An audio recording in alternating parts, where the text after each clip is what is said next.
Bayangkan hari ini Anda punya uang 1 juta rupiah. Besok pagi, tanpa peringatan, nilainya tinggal 100.000 rupiah. Lenyap 90%. Bukan karena krisis global. Bukan karena dirampok. Tapi karena keputusan pemerintah dalam satu malam.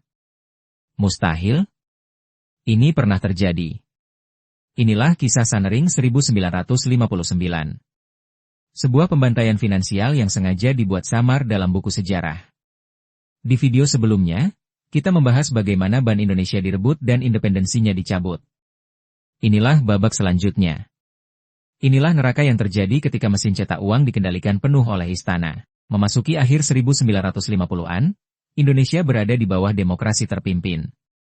Presiden Soekarno butuh dana tak terbatas untuk proyek-proyek mercusuar yang ambisius. Bank Indonesia yang sudah tak berdaya diperintahkan untuk terus mencetak uang. Hasilnya, inflasi meroket hingga dijuluki inflasi 4 kuda. Harga beras naik gila-gilaan. Rupiah menjadi kertas tak berharga. Negara diambang kebangkrutan. Pemerintahan yang dipimpin Perdana Menteri Juanda, di bawah Presiden Soekarno, butuh solusi cepat. Solusi yang brutal. Malam itu, tanggal 24 Agustus 1959, lewat siaran radio, pemerintah mengumumkan peraturan pemerintah pengganti Undang-Undang Nomor 2 dan 3. Isinya adalah 2 pukulan mematikan bagi rakyat. Pukulan pertama, uang kertas pecahan Rp500 dan Rp1.000, yang saat itu merupakan pecahan terbesar, nilainya dipangkas 90%. Uang Rp1.000 Anda, kini hanya laku Rp100. Pukulan kedua yang sering dilupakan, semua simpanan di bank yang jumlahnya di atas Rp25.000 dibekukan. Uang Anda sendiri, yang Anda percayakan pada negara, tiba-tiba tidak bisa Anda sentuh. Ini bukan lagi gunting, ini adalah pedang Algojo.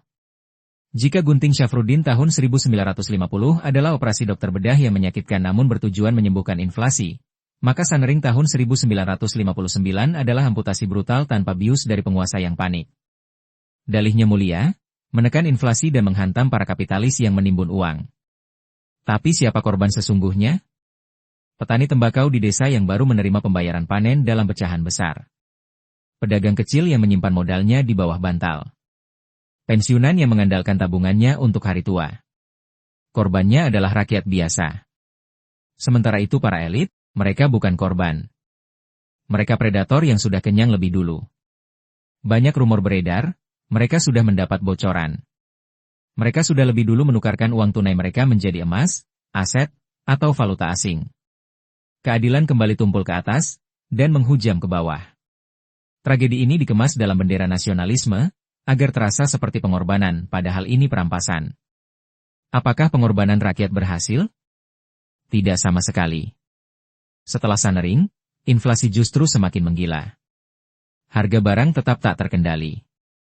Kepercayaan publik pada perbankan dan pada rupiah hancur lebur.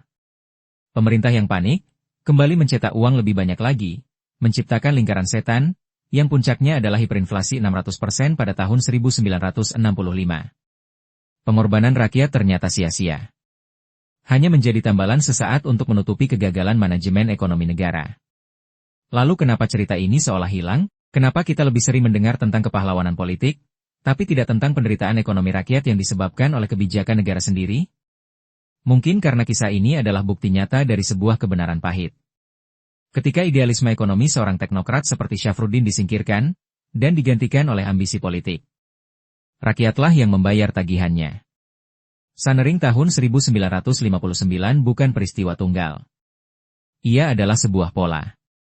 Sebuah cetak biru dari pengorbanan rakyat yang terus berulang. Dan kini, saat kita berdebat tentang utang negara, pembangunan ugal-ugalan, dan nilai tukar, pertanyaan mengerikan itu kembali muncul.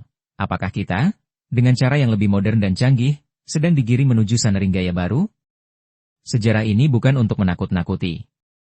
Tapi senjata pengetahuan agar kita tidak lagi menjadi pion yang pasrah dalam permainan catur ekonomi para elit.